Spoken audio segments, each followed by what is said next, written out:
그러면 이제 배포하는 거를 준비하는 데 있어서 또 중요한 과정을 하나 설명을 좀 드리도록 하겠습니다.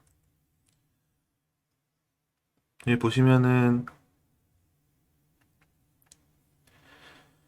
이 앱의 그 번들 아이덴티파이어라고 번들 아이디를 입력을 하는 부분이 있습니다. 그래서 이 번들 아이디 같은 경우에는 이게 이제 그 앱, 말 그대로 그 앱을 식별하는 아이디를 얘기를 하게 되는 건데요. 아까 구글 플레이에서 지금 이제 티빙 앱을 봤었는데, 티빙 앱 들어와가지고 보면은 위에 주소에서도 그걸 확인을 하실 수가 있어요. 보시면은 아이디는 하고서 net.cj.em.tbing이라고 되어 있는 이런 것들이 있고, 이게 이제 앱마다 전부 고유하게 앱을 구분할 수 있는 식별자로서 등록이 되게 됩니다. 그래서 안드로이드에도 저게 있어요. 안드로이드 같은 경우에도 어,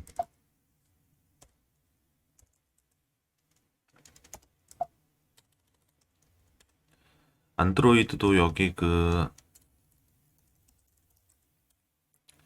안드로이드 매니페스트라고 열어보시면은 여기에 이제 패키지라는 이름으로 해서 com deploy demo 뭐 이런 식으로 이름이 나와 있는 걸 보실 수가 있습니다. 그래서 여기에서 이 앱 이제 번들 아이디가 결정이 되게 되는데, 근데 이 번들 아이디 같은 경우에 이름을 지을 때 굉장히 신중하게 좀 지으실 필요가 있습니다. 자, 그래서 번들 아이디 짓는 방법에 대해서 어, 간단하게 조금 말씀을 드리고 넘어가도록 할게요. 자, 이 번들 아이디 같은 경우는 사실은 뭐, 그러니까 뭐 정말 자유롭게 지을 수 있습니다. 그런데 이거를 보통은 도메인을 이용을 합니다. 도메인을 이용을 해가지고 짓고 도메인을 역순으로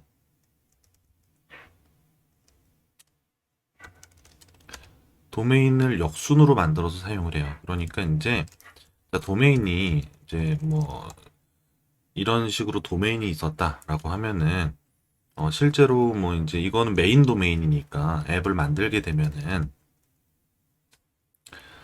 이 앞에 deploy demo.grotesque.com 뭐 이런 식으로 도메인이 만들어지겠죠? 그러면은 번들 아이디는 저걸 뒤집어서 com.grotesque의 deploy demo 이런 식으로 사용을 하게 됩니다. 왜냐면 저 도메인은 두 회사가 그러니까 그 도메인을 가지고서 어느 정도 그 소유 그 도메인이라는 것 자체가 이제 한 사람이 한 가지 소유를 하게 되어 있으니까, 그러니까 이제 이런 서브 도메인 같은 걸 만들어 가지고 여러 사람들이 쓸 수 있게 뭐 나눠 쓰는 경우들도 있지만, 일단은 도메인이라는 거는 기본적으로 하나의 소유자에게 하나가 할당이 되는 거기 때문에, 그래서 이 도메인을 이용을 해가지고 어느 정도 고유성을 확보를 하는 거죠. 그래가지고 도메인 역순으로 사용을 하는 게 약간 암묵적인 룰입니다. 그래가지고 아까 이제 그 CJ 같은 경우에도 이제 그 그러니까 CJ 밑에 있는 그 EM 그룹이죠. 그래서 em.cj.net 뭐 요런 이제 주소들이 요런 주소를 이제 뒤집은 걸로 해가지고 사용을 하게 되는데, 근데 이제 실제로 존재하지 않는 도메인이어도 상관은 없어요. 그러니까 뭐 이게 뭐 앞에가 뭐 실제로 이제 이런 도메인이 존재하지는 않지만 그러니까 닷워크란 도메인은 있지만 그로테스큐.워크라는 도메인을 저희가 아직 확보한 건 아니기 때문에 뭐 이런 식으로 지어도 괜찮습니다. 가능합니다. 뭔가 이제 실제 이 이름으로 등록이 된 것들이 없기만 하면 돼요. 그래서 뭐 이런 것들도 괜찮습니다. 이런 식으로도 만들어가지고 좀 등록을 하실 수 있고, 어쨌든 이게 겹치지 않도록 만드는 건, 겹치지 않도록 다른 앱과 겹치지 않는 것이 제일 중요한데, 근데 다른 앱과 겹치지 않는 방법은 내가 보유하고 있는 도메인을 뒤집어서 쓴다라고 하면은 뭐 웬만하면 겹칠 일이 없는 거죠. 근데 이제 이거를 뭐 확인까지 하는 절차가 있는 건 아니기 때문에 누군가가 내 도메인을 사칭해서 등록을 한다든가 이런 문제가 있을 수는 있죠. 그런 게 이미 등록이 돼 있을 수는 있는데 그런 경우에는 구글 쪽에 해당 부분에 대한 조정을 요청을 하시면 되고요. 구글이나 애플 쪽에 조정을 요청을 하시면 되고요. 일반적으로는 도메인을 뒤집어서 사용을 하면은 크게 문제가 생기지 않습니다. 근데 이제 이것 때문에 그러니까 이게 실제로는 뭐 마이서비스닷컴이라는 이런 거를 쓰고 있는데 근데 이제 등록을 할 때 뭐 그러니까 뭐 마이서비스닷컴이 아니라 뭐 실제로는 마이서비스.co.kr 이런 걸로 이제 그 하고 있었는데 그래서 앱.마이서비스 .co.kr 뭐 이런 걸로 이제 돼 있는데 근데 그러면은 이거를 이용을 한다고 하면은 kr.co.myservice.app이 되잖아요. 근데 이제 이게 별로 마음에 안 드셨던 거죠. 이거 실제로 있었던 사례인데 이게 별로 마음에 안 드셨던 거죠. 그래가지고 거기다가 이제 보통은 이게 이제 그 본인 회사가 있으면은 앞에가 이제 이런 서비스명이 들어가잖아요. 앞에 서비스명이 들어가서 서브 도메인을 쓰게 되는데 근데 이제 예를 뭐 이게 이제 그 마이 컴퍼니라고 해볼게요. 이게 이제 서비스 닷 마이 컴퍼니 co.kr 그러면은 뭐 이제 이런 식으로 구성이 돼야 되겠죠. 근데 이게 이제 이게 이제 제가 요 회사 실명을 언급할 순 없으니까 요렇게만 설명을 드릴게요. 근데 이제 이거를 실제 내가 소유하진 않았지만 이거를 이제 뭔가 좀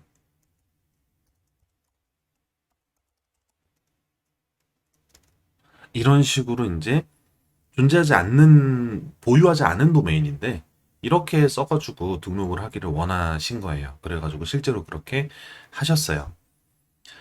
근데 이제 문제가 뭐냐면은 여기 이제 이거는 내가 보유하지 않은 도메인이었잖아요.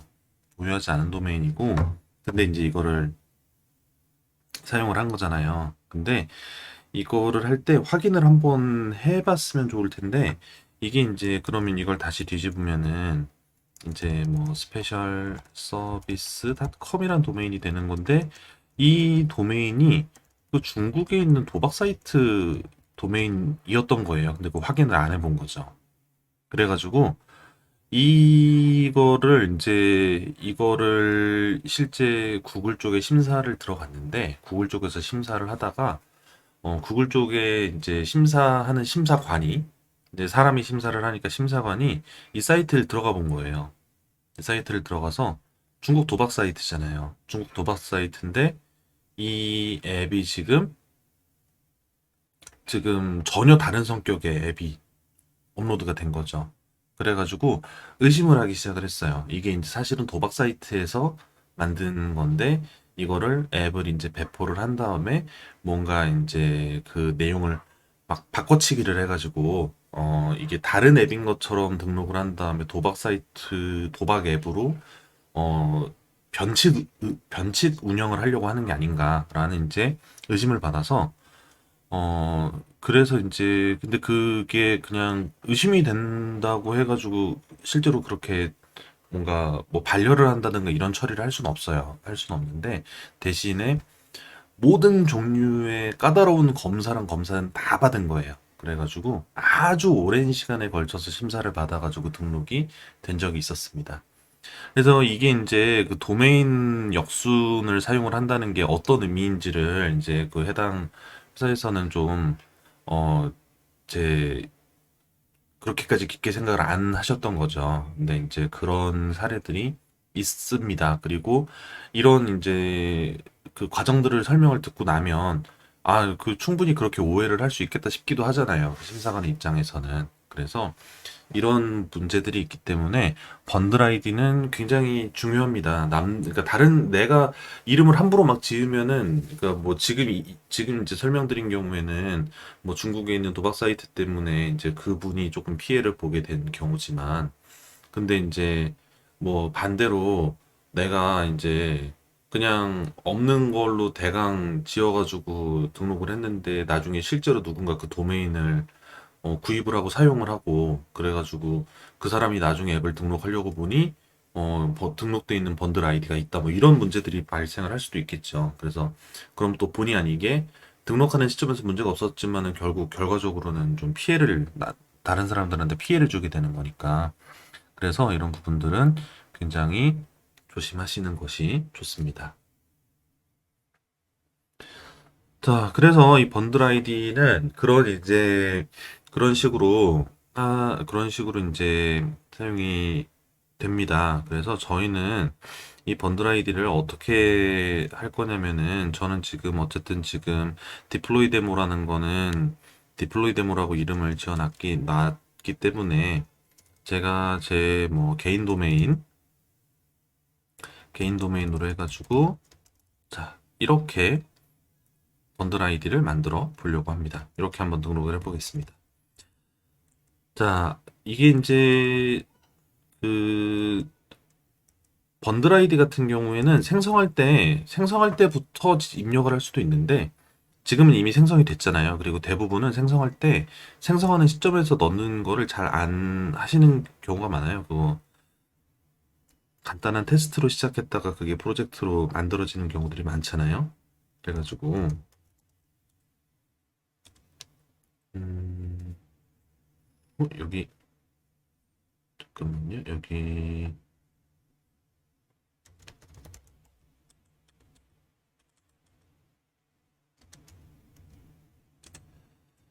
번들 아이디에 대한 설명이 여기 없군요. 인입 명령 할 때에도 여기 번들 아이디 지정할 수 있어요. 그래서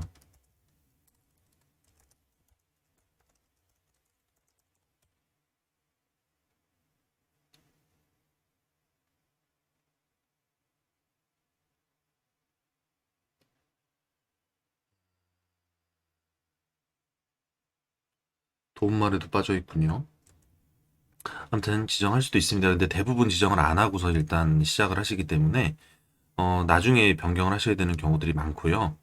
근데 이제 이게 실제 작업을 변경을 할 때 좀 귀찮은 게 하나 있는데 여기 보시면은 이게 이제 안드로이드 쪽이니까 자바 파일 있잖아요. 자바 파일에 보시면은 자 컴에 디플로이 데모 해가지고 이 안에 메인 애플리케이션 자바 뭐 이런 것들이 있는데 보시면 여기에 이 자바의 패키지도 이 규칙을 따르거든요. 그래가지고 자바 패키지가 이 해당 경로로 만들어져 있어요. 해당 경로로 만들어져 있고 거기다가 이 자바 파일 보시면은 맨 앞에 패키지 선언에도 이 경로가 들어가 있어요. 그러니까 이게 변경을 하려면 바꿔야 될 게 굉장히 많습니다. 디렉토리 구조도 바꿔야 되고, 이 안에 있는 자바 파일 내부 파일 이름도 바꿔줘야 되고, 아까 그 정보가 있던 XML에 있는 이 패키지 네임도 바꿔줘야 되고, 바꿔야 될 것들이 굉장히 많아서, 그래서 이거를 수동으로 바꿔줘도 됩니다. 어차피 그 뭔가 내가 빼먹은 게 있으면은 빌드할 때 오류가 나가지고 그거를 보면서 또 수정을 해야 되기 때문에 그렇게 하셔도 돼요. 상관은 없지만,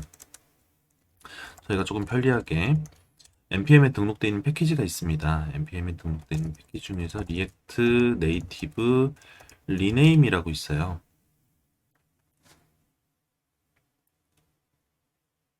자, 그래서 이걸 이용을 하면은 변경을 해주고 원래는 이 이름을 바꾸는 게 주목적이지만 여기 옵션 중에서 그 대쉬 b라고 해가지고 번들 아이덴티파이어에 입력해서 바꿔주는 이런 옵션이 있습니다.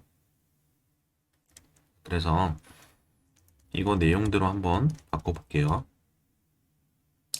근데 이거를 npx로 즉시 실행도 되거든요. 그래서 npx react native rename 해가지고 이름은 안 바꿀 거니까 이름은 그대로 두고요. 자, 번들만 바꿔볼게요. 번들만 아까 작성한 대로 io.unk.deploy demo라고 해가지고 변경을 하면은 자, 이런 식으로 굉장히 많은 파일들이 변경이 됩니다. 이거를 원래는 다 수동으로 바꿔줬어야 되는 거죠. 자, 자동으로 변경이 됐습니다. 근데 이제 여기도 나와 있지만 이게 이제 그 안드로이드 쪽은 다 변경이 됐을 거예요. 안드로이드 쪽은 안드로이드의 앱에 src의 메인에서 가면은 자바 파일 안에 자, 원래 경로도 뭐 디렉토리는 남아있지만 안에 파일은 없고요. IO에 UNK에 디플로이 데모에 메인 애플리케이션 자바 있고 여기 보시면은 패키지 네임도 다 맞춰서 바뀐 거를 보실 수 있을 거예요. 그래서 쉽게 이렇게 변경을 해주실 수가 있고 근데 엑스코드 열어보시면은 엑스코드에는 이게 아직 안 바뀌었습니다. 엑스코드에는 번들 아이덴티파이어가 안 바뀌어 있는데 이 엑스코드 번들 아이덴티파이어는 여기 한 군데만 고쳐주시면 돼요. 그래서 뭐 다른 거는 이제 저 파일들 다른 건 저 패키지가 고쳐주기도 했고 저희는 여기에다가 이렇게 이름을 넣어주시면은 됩니다. 이렇게까지 하면은 엑스코드에서의 설정은 끝입니다. 자, 그래서 이렇게 준비를 해주시고요. 이 과정을, 스킵하고서 이제 임시 이름인 걸로 등록을 하게 되면은, 그러니까 지금 여기, 아까 org 다 해가지고 다른 이름이었잖아요. 근데 이제, 그, 이게 이제 iOS도 그렇고 안드로이드도 그렇고 결국은 심사라는 과정을 거치기 때문에, 그리고 심사관들은 이제 그 심사하는 일만 제출받은 거 계속 심사하는 일만 주구장창 하기 때문에 이게 이제 그 번들 이름 같은 거가 좀 그 기본값 그대로 올라온 거 이런 것들은 보면은 바로 티가 나거든요. 그러면은 조금 책을 잡힐 수가 있죠. 그래서 이 부분도 신경 써서 이름을 해주시고요. 자, 여기 또 나와 있는데, 이거 그, 포드 파일도 같이 바뀌기 때문에, 포드 인스톨 꼭 해줘야 된다고 나와 있습니다. 그래가지고, npx 포드 인스톨 해가지고, 다시 재설치하는 것도 좀 진행을 해주도록 하겠습니다.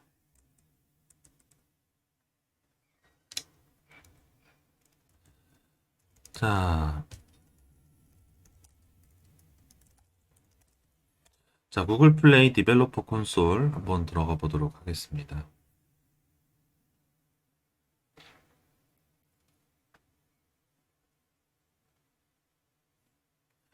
자, 여기에 제가 새 앱을 하나 등록을 해볼게요. 새 앱을 등록을 하고, 자, 저희가 이제 리액트 네이티브, 웹테크 캠프, 리액트 네이티브, 라고 작성을 해주죠.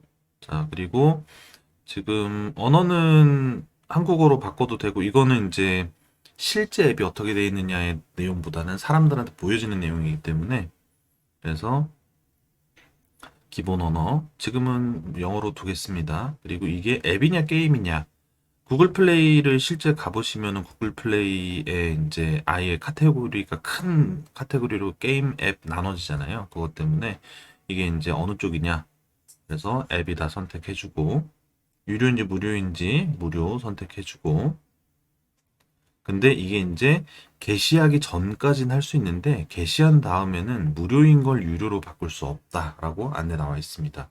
굉장히 중요한 부분이죠. 개발자 프로그램 정책하고 미국 수출법 동의하는 부분까지 선택하시고서 앱 만들기 하시면 됩니다. 자, 그래서 이제 이 화면을 이제 실제 배포하실 때 굉장히 많이 보시게 됩니다.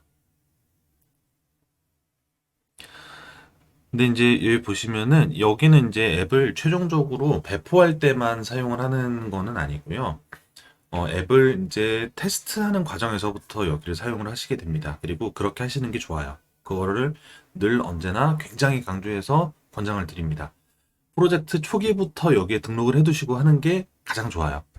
그래서 여기 보시면 그 테스트에 대한 것들을 제공을 하거든요. 테스트에 대한 도구를 제공을 하고 있어가지고 그것도 테스트도 굉장히 세부적으로 나눠가지고 공개 테스트, 비공개 테스트, 내부 테스트 요런 이제 것들을 제공을 하고 있어요. 그래서 저희가 테스트에 관련된 얘기들을 하면은 테스트에 관련된 용어들을 보면은 베타 테스트라는 말을 많이 쓰잖아요. 베타 테스트라는 말을 쓰는데 베타 테스트는 보통 이제 이게 정식 버전 바로 전의 버전을 베타 버전이라고 얘기를 많이 하죠. 베타 버전이라는 말은 베타 앞에 알파가 있다는 얘기고 보통 알파 버전이라고 하는 것들은 조금 더 베타 버전보다 완성이 덜 된 좀 날것의 버전들 뭐 그런 것들을 얘기를 하는 거고요. 그래서 알파 베타 해가지고 계속 이제 그 테스트가 트랙이 나눠지게 되는 건데 그래서 여기 있는 것들은 이제 트랙이라고 부르는 트랙이라고 이제 요 내부에서는 얘기를 하는데요. 테스트 트랙이 이제 내부 테스트 트랙, 그리고 비공개 테스트 트랙, 공개 테스트 트랙, 이런 식으로 이제 나눠져 있습니다. 이런 식으로 나눠져 가지고, 이거를 이제 그 내부 테스트하고 내부 테스트한 걸 비공개로 격상시키고 비공개 테스트를 공개로 올리고 공개 테스트에서 이제 최종적으로 프로덕션으로 올릴 수 있게끔 이렇게 그 단계를 올려가면서 테스트하고 출시를 할 수 있게끔 도구를 제공을 하고 있습니다. 물론 이거를 처음부터 공개로 해가지고 프로덕션으로 뛰는 것도 가능하고요. 처음부터 프로덕션으로 아예 등록을 해도 되고요. 내부 테스트 한 다음에 바로 프로덕션으로 건너뛰어도 돼요. 그러니까 그 순서는 자기가 결정을 할 수 있고 일단 기술적으로 이거를 제공을 하고 있는 거고요. 그리고 이제 만약에 필요하다면은 좀 더 많은 단계의 테스트 트랙을 만들어서 진행을 하는 것도 가능하기는 합니다. 자, 그래서 지금 저희가 이제 그 보시면은 내부 테스트는 테스터만 지정되면은 바로 시작할 수 있어요. 바로 시작할 수 있고 비공개 테스트 같은 경우에는 어 그 공개 테스트 쪽 같은 경우에는 조금 더 많은 정보가 있어야 됩니다. 국가 정보랑 뭐 이런 것들도 넣어야 되고요. 프로덕션은 좀 더 많은 정보들이 필요한데 프로덕션을 하려면은 여기 있는 거의 모든 정보가 등록이 돼야 됩니다. 이것도 이제 개인 개발자분들이 스토어 배포하게 되면 좀 어려움을 느끼는 것 중에 하나예요. 여기 스토어 등록 정보를 보면은, 그러니까 이 화면은 개발자들만을 위한 화면은 아니고요. 저희가 이제 뭐 디벨로퍼 콘솔이라는 이름으로 들어오기는 했지만 정확한 명칭은 그냥 콘솔이에요. 그래서 여기는 이 앱에 대한 전반적인 내용들을 관리를 하는 곳인데 앱은 개발에 대한 부분도 필요하지만 이 마케팅에 대한 부분이 또 굉장히 큰 부분을 차지를 하고요. 그래가지고 이 공간은 개발자들도 사용을 하지만 기획자나 마케터나 디자이너들도 굉장히 많이 사용을 합니다. 왜냐면 여기 이제 간단한 설명이나 자세한 설명 이런 것들이 나오는데 이 내용들이 그냥 들어가는 건 아니죠. 웹사이트를 만들어도 검색 최적화를 하잖아요. 그런 것처럼 앱 같은 경우에도 이게 이제 사람들이 앱을 검색을 할 때 우리 앱이 잘 노출될 수 있도록 정보들을 굉장히 다듬고 다듬어 가지고 내용들을 넣게 되고 보통 그런 거는 이제 뭐 1인 개발자라면 혼자 다 해야 되겠지만 이제 회사에서는 이런 카피를 결정을 하는 사람들이 따로 있고요. 그래서 카피를 결정을 해가지고 내용들이 입력이 되게 되죠. 앱에 아이콘도 등록을 해야 되고, 여기 이제 그 앱에 뭐 동작하는 동영상이나 소개 동영상 같은 게 있으면 동영상도 이제 들어가야 되고, 그리고 그 앱에 보면은 여기 이제 아까 여기에 있는 이 미리 보기 이미지, 지금은 태블릿 기준으로 해가지고 넓은 화면에 대한 게 등록이 되어 있는데 이게 이제 이것도 필요하지만은 핸드폰에서는 어떻게 나온다 이것도 모양이 있어야 되거든요. 어쨌든 이것들도 그냥 그 앱의 스크린샷을 그대로 등록을 하는 경우도 있지만 근데 여기에다가도 이 정보들을 꽉꽉 채워가지고 넣으시는 경우들이 또 많이 있어요. 특히 게임 쪽에는 그런 게 엄청 많죠. 근데 게임이 아니고 일반 앱에서도 그런 것들이 꽤 많이 있습니다. 음, 티빙하고 웨이브는 굉장히 솔직하게 앱 그게 그대로 들어가 있고요.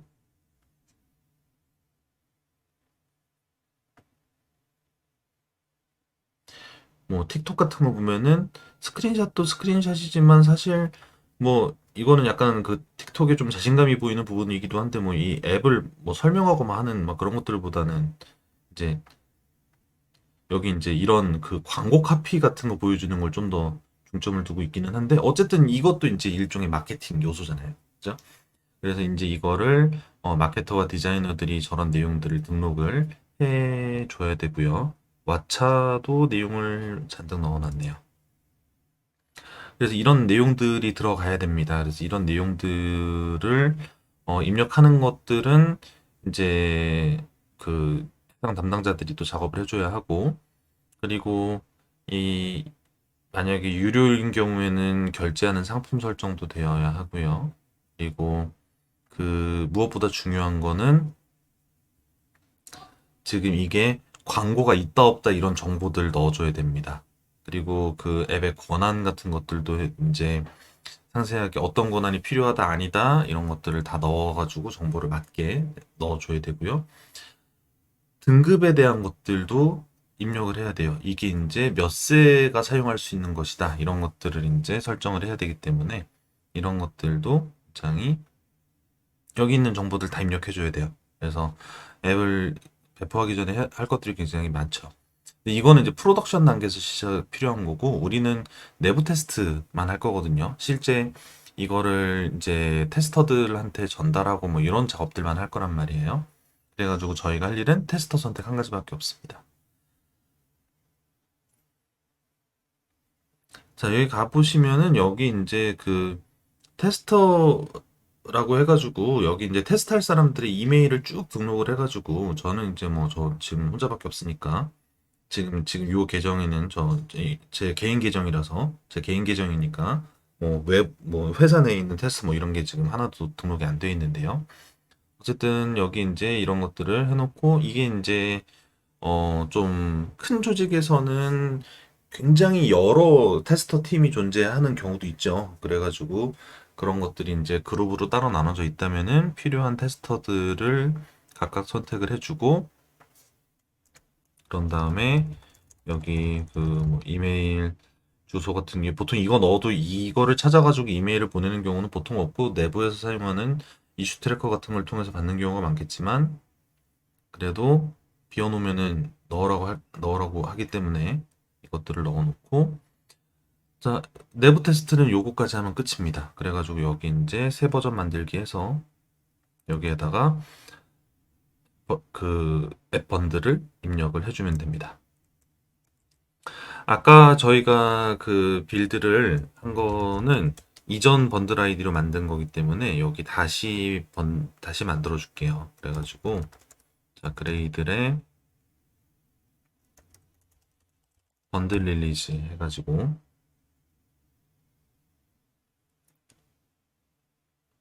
생성을 해줍니다.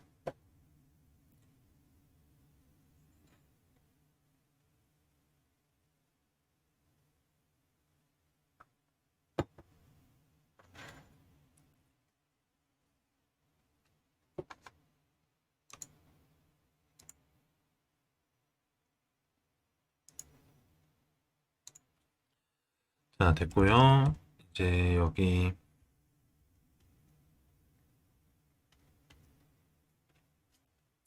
생성된 번들을 이렇게 업로드 해주면 됩니다.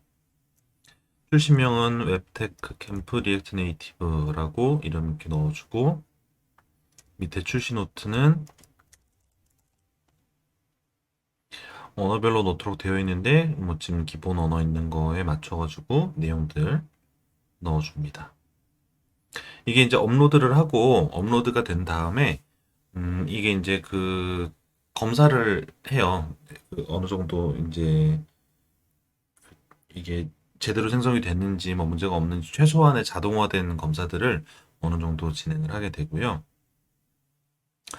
자, 그래서 이렇게 되고 그런 다음에 버전 검토 넘어가서 그럼 여기에서 이제 안내가 나옵니다. 뭐 경고를 다 지우면 좋겠지만은 현실적으로 다 못 지우는 경우들도 많이 있습니다. 이게 이제 지금 여기도 보면은 그 최신 안드로이드 하려면은 광고 관련된 뭐 설정돼야 된다. 이건 나중에 설정하면 없어질 겁니다. 그리고 이제 현재 이거에 대한 가독화 파일이 없다. 그래가지고 이제 프로가드 같은 거 사용을 하는 거 권고를 하는데 프로가드는 필수는 아닙니다. 필수는 아니지만 이제 요거는 사용을 하면은 이거를 없앨 수 있고 자 어쨌든 경고에 대한 부분들은 말 그대로 경고입니다. 이것 때문에 출시를 못한다는 얘기는 아니에요. 그래가지고 내부 테스트 트랙으로 출시 시작해가지고 완료해 주시면은 이것이 등록이 되고 그런 다음에 이 내용들이 이제 등록되어 있던 테스터들한테 안내가 가게 될 겁니다.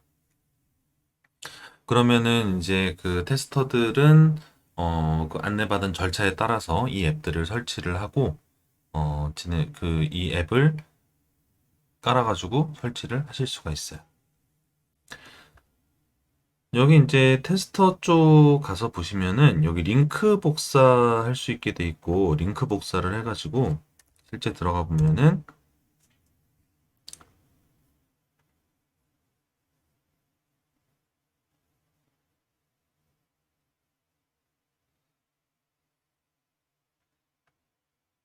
자, 이런 식으로 구글 플레이에 있는 내용들이 구글 플레이에 있는 것들이 이렇게 나오는 걸 보실 수가 있을 거예요. 근데 이게 이제 구글 플레이의 좀 편한 점이기도 하고 불편한 점이기도 한데 그러니까 이제 이게 그 구글 플레이에서 이거를 검색을 해서 다운로드를 받을 수 있게 제공을 합니다. 물론 이게 이제 뭐 사람들한테 다 드러나는 거는 아니고요. 이게 권한이 없는 사람들 아까 제가 이 주소를 그냥 가서 이렇게 권한 없는 계정에 접근을 해보면은 아예 존재하지 않는 주소라고 나와요. 그래서 권한이 있는 사람들은 그냥 구글 플레이에서 검색을 해서 다운로드를 받으면 됩니다. 그리고 이게 이제 이게 업데이트가 되면은 이거에 대한 이제 업데이트 버전을 만들어서 또 배포를 하게 되는데 업데이트를 한 것도 구글 플레이에서 업데이트 알림 뜨고 업데이트 받고 이런 것들도 다 동일하게 진행이 돼요. 그러니까 이제 이게 권한에 따라서 세세하게 이게 나눠져 있는 거고, 권한에 따라 세세하게 나눠져 있고, 이게 테스트를 하는 사람들이 뭐 별도의 과정을 통하지 않고 그냥 이 구글 플레이 안에서 원래 그러니까 최종적으로 사용하는 그 경험과 동일하게 사용을 할 수 있게끔 제공을 합니다. 근데 이제 이거에 대한 부분들을 그러니까 이 구글 플레이 사용 자체가 익숙하지 않으신 분들한테는 이거를 설명하기가 좀 어려울 때가 있어요. 그래서 이거를 이렇게 해가지고 드리면은 이게 지금 스토어에 검색이 이렇게 되게 올라가면은 이게 아직 완성본이 아닌데 올라가면 안 되는 거 아니냐 뭐 이렇게 물어보시는 경우들도 있거든요. 그래가지고 그거를 이게 그 다른 계정에서는 안 보이는 거를 이제 막 보여드려야 되고 뭐 이런 경우들이 좀 있습니다. 어쨌든 구글 플레이는 이런 식으로 해서 이것들이 배포가 되게 됩니다. 자, 그런데 이제 이 처음 배포를 하고 그런 다음에 이 뒤에 진행을 할 때는 아까 열었던 그 빌드 그레이드 파일입니다. 안드로이드의 앱 디렉토리 아래에 있는 거고요. 여기 보시면은 버전 네임이라고 해가지고 1.0이라고 돼 있는 게 있고 버전 코드라고 해가지고 1이라고 돼 있는 것이 있습니다. 그래서 이 그 안드로이드 같은 경우에는 보통 이제 이거를 이제 그 버전 네임 버전 코드라고 하고 뭐 어떤 데서는 이거를 이제 뭐 빌드 버전 뭐 빌드 넘버 뭐 이름을 뭐 각기 막 다르게 쓰기도 하는데 어쨌든 구글 플레이에서는 버전 네임 버전 코드 두 가지 이름을 씁니다. 근데 이 버전 코드 같은 경우에는 업데이트가 있고 없고를 구분하는 가장 큰 그런 큰 기준이 되는 건데요. 그러니까 버전 네임 같은 경우에는 이게 이제 버전 네임은 지금 여기도 스트링으로 돼 있잖아요. 그래가지고 뭔가 사용자들한테 실제 노출되는 건 버전 네임이고 이 부분들은 뭐 1.0이든 아니면 1이든 이게 이제 V1이든 1.0.0이든 뭐 자유롭게 어느 정도 자유도가 있습니다. 자유롭게 이 부분은 적어주셔도 되는데 근데 이 버전 코드 같은 경우에는 반드시 이전에 등록된 것보다는 높은 버전이 등록이 돼야 됩니다. 그러니까 지금 저희가 음, 버전 코드 1번이 등록이 됐으면은 다음번에는 1보다는 큰 게 등록이 돼야 돼요. 같은 거나 더 작은 게 등록이 되면은 오류가 납니다. 자, 지금 이제 그래가지고 이거에 대한 것들은 이제 그 수동으로 관리를 하는 방법이 있고 자동으로 관리를 하는 방법이 있는데 가능하면은 자동으로 관리를 하는 거를 사용을 하시는 게 좋습니다. 그래가지고 뭐 이제 그 패키지.json을 읽어와가지고 패키지.json에 있는 버전 네임을 사용을 하도록 하고 버전 코드 같은 경우에는 경우에도 자동으로 이제 계속 점점 늘어나는 버전 코드가 생성이 되도록 하고 뭐 그런 규칙들이 얘가 그런 자동화된 도구들이 있고요.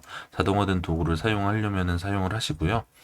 그리고 이 버전을 수동으로 관리를 할 때에도 규칙을 이렇게 만들어서 쓰시는 분들이 있어요. 그러니까 이거는 그 가장 많이 사용되는 방법 중에 하나를 소개를 드리는 거고 규칙을 나름대로 또 만들어서 사용을 하시려면 그렇게 하셔도 됩니다. 그래서 버전을 이렇게 세 개로 나눠 가지고 표시를 하는 경우들이 많습니다. 그래서 이거를 유의적 버전이라 그래 가지고요. 자, 요거 한국어 페이지도 있습니다. 유의적 버전이라 그래 가지고 이런 규칙이 있어요. 요거 내용 나중에 한번 보세요.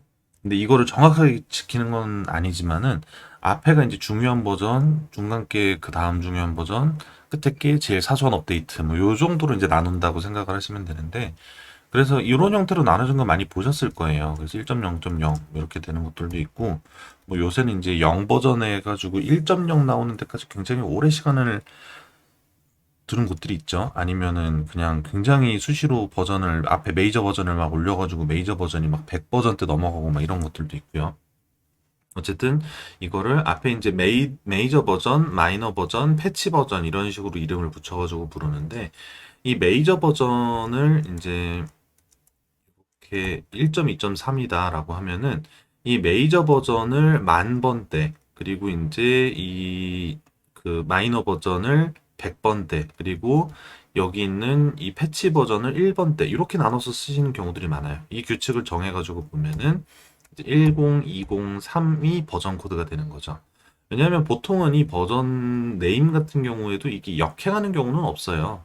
보통 늘어나면 늘어나지 이게 역행을 하게 일부러 뭔가 정말 괴상한 취미를 가진 사람이 아닌 이상은 이게 이제 이전 버전에서 개선이 됐다는 의미로 점점 버전을 올려나가겠죠. 그래가지고 이 버전이 이제 그 세 자리가 되는 경우는 그렇게 많지 않기 때문에 그래서 뭐 1.12.33 뭐 이런 식으로 이제 되는데 그러면은 1.12.33이니까 버전 코드는 11,233 이런 식으로 해서 그럼 지금 이것만 해도 좀 전에 만들었던 것보다 더 올라간 버전이 됐죠. 이런 식으로 만들어서 버전 코드를 맞춰서 유지를 하시는 경우들이 있습니다. 이거는 굉장히 취향과 뭐 그런 여러 가지 것들이 그러니까 반영이 되는 부분들이기 때문에 딱 정확하게 이거를 이렇게 하시라 뭐 이렇게 말씀을 드리는 거는 아니고 이런 방법도 있다라는 것들 정도만 말씀을 드린 겁니다. 어쨌든 버전 코드는 계속 올라가야 됩니다. 버전 코드가 계속 올라간 채로 등록이 되어야 합니다. 자, 그래서 안드로이드 등록은 이런 식으로 해봤습니다. 애플 개발자 계정 같은 경우에는요, 애플은 이게 이제 그 개발자 사이트도 이렇게 있긴 있는데요.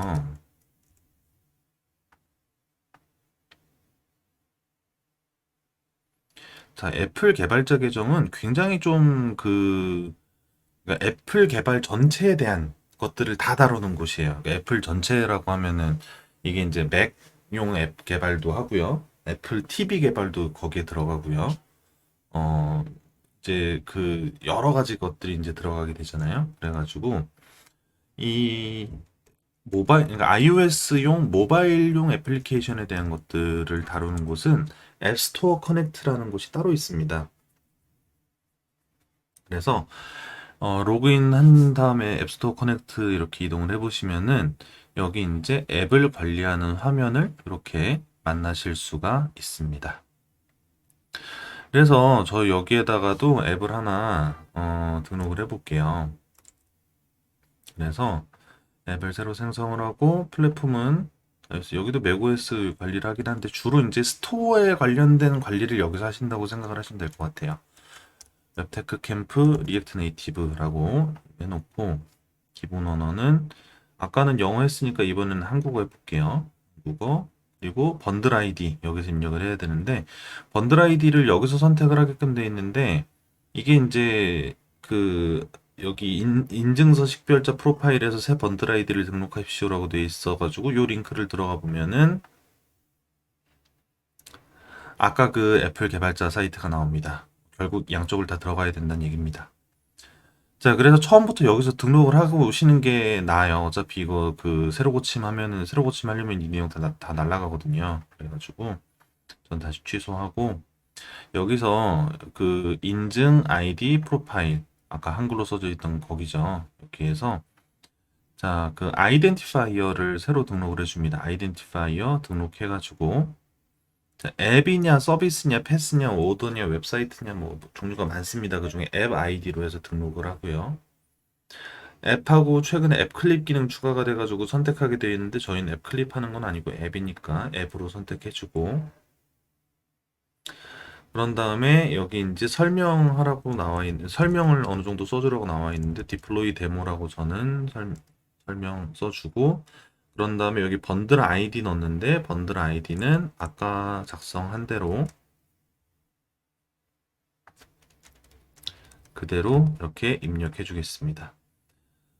이 밑에 이제 뭐 그 노티피케이션이나 뭐 사용할 그런 추가적인 kit이 있으면은 선택을 해줘야 되고 이거 나중에도 변경할 수 있긴 있습니다. 근데 이제 이것들을 그냥 애플 같은 경우에 굉장히 까다롭습니다. 그래가지고 이걸 다 선택을 하면은 이거 관련된 정보들을 다 제출하라 그래요. 그러니까 앱에서 어떻게 사용을 하고 있는지나 뭐 이런 것들에 대한 것들을 다 검사를 합니다. 그래서 실제 사용하는 것들만 딱 체크를 하시는 것이 좋고 지금은 저희는 체크할 게 없습니다.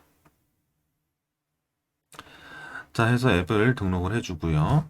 그리고 나서 이제 앱스토어 커넥트 가서 등록을 하면은 이제 아까 추가된 애들이 들어가 있을 겁니다. 웹테크 캠프 리액트 네이티브 한국어 자, 번들 아이디에 디플로이 데모라고 되어 있는 거 이제 나옵니다. 디플로이 데모 선택해주고, 이건 이제 내부에서 이제 그 뭔가, 그러니까 뭐, 그 물류 같은 거 관리할 때 쓰는 용어, 네, 물류 같은 거 관리할 때도 저 그 SKU라 그래가지고 뭔가 고유한 이름 붙여가지고 그러니까 그 내부 관리용 번호죠. 내부 관리용 번호 넣는 게 있는데, 내부 관리용 번호는 저는 동일하게 번들 아이디로 관리를 할 수 있게끔 이렇게 해놓고, 사용자 액세스는 이게 이제 그 이 앱을 설치를 할 유저가 아니라 이 앱스토어 커넥트 내에 있는 이제 우리 회사 사람들이에요. 회사 사람들 같은 우리 팀원들에 대한 설정이고 모든 팀원들이 접근 가능하게 할 거냐 아니면은 허가된 사람들만 접근 가능하게 할 거냐 이렇게 설정을 하는 거고 뭐 저는 그냥 전체로 해놓고 생성하겠습니다.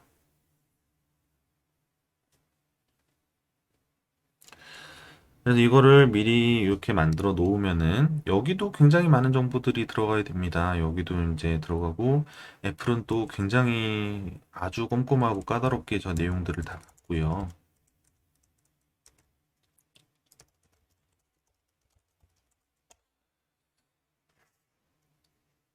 자, 아까 그 워크스페이스 파일 다시 열어서요.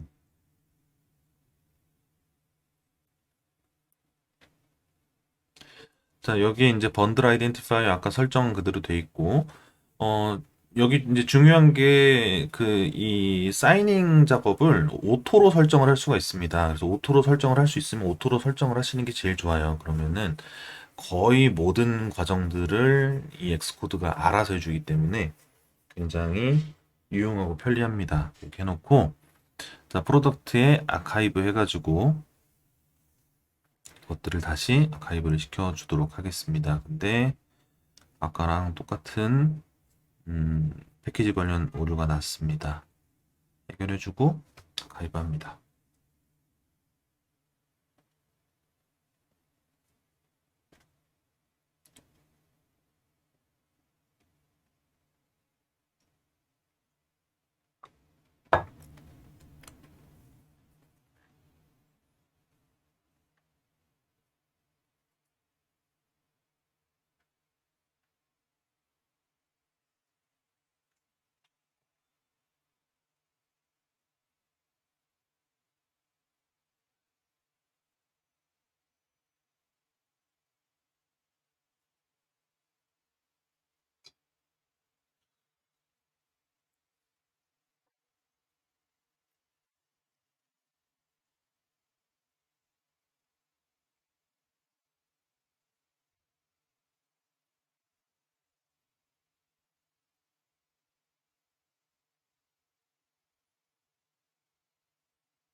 자, 필드가 됐습니다. 그러면은 디스트리뷰트 앱에서 이번엔 앱스토어 커넥트 그대로 선택하고, 자, 업로드를 하게 되면은 곧바로 앱스토어 커넥트로 올리게 되고요. 익스포트를 하게 되면은 IPA 파일만 따로 이제 나오게 되는데, IPA 파일이 따로 나오게 되면은 그 이제 앱 트랜스포터라고 업로드하는 별도의 앱을 사용을 해야 돼요. 그래서 뭐 특별한 이유가 없다면은 업로드 쪽으로 선택을 하시는 것이 좋고요.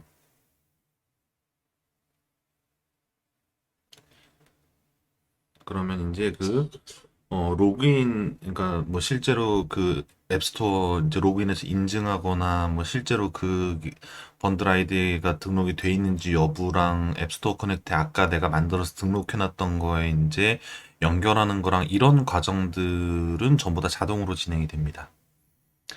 그래서 이것도 마찬가지로 그 사이닝 자동으로 하겠다. 이거 선택해가지고 자, 넘어가 주시면 되고요.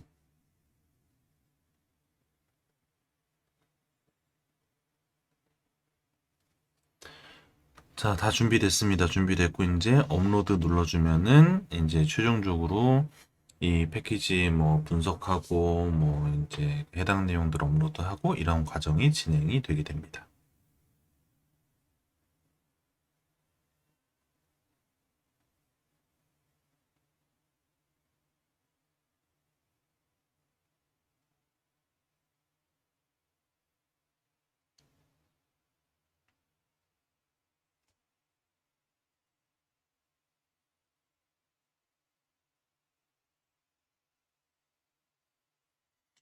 자, 여기 지금 앱 아이콘이랑 기타 등등 등록 안 돼 있어가지고 지금 오류가 좀 났는데요. 이거는 그 앱 아이콘이랑 등록만 해주면 사실 업로드가 되는 거는, 네, 문제가 없는데, 요거는 이따가 넣어서 다시 한번 보여드릴게요. 아이콘을 뭔가 하나 준비를 해야 되겠군요. 자, 그래서 요것만 먼저 설명을 좀 먼저 드릴게요. 그러면은. 이게 이제 그 구글 쪽에서도 테스트 트랙하고 프로덕션이 나눠져 있는 것처럼 앱스토어 커넥트도 테스트 플라이트하고 테스트 플라이트가 따로 준비가 돼 있습니다. 그래가지고 이 테스트를 하기 위한 테스트 플라이트가 있고요. 그래가지고 테스트 플라이트에서 테스트가 충분히 된 다음에 실제 이제 앱스토어 쪽에서는 이제 여기 그러니까 실제 심사에 제출할 빌드를 선택을 해서 최종적으로 전송을 하게끔 하고 있습니다. 근데 이제 애플 쪽 같은 경우에는 이 테스트 플라이트가 그 앱스토어에서 검색이 되진 않고 테스트 플라이트라는 별도의 이제 테스트 플라이트 전용 애플리케이션이 있습니다. 요거는 나중에 이제 그 내가 테스트 추가하면 테스터들한테 안내 메일이 가서 그 안내 메일에 어떻게 받으라고 안내는 다 나오는데요.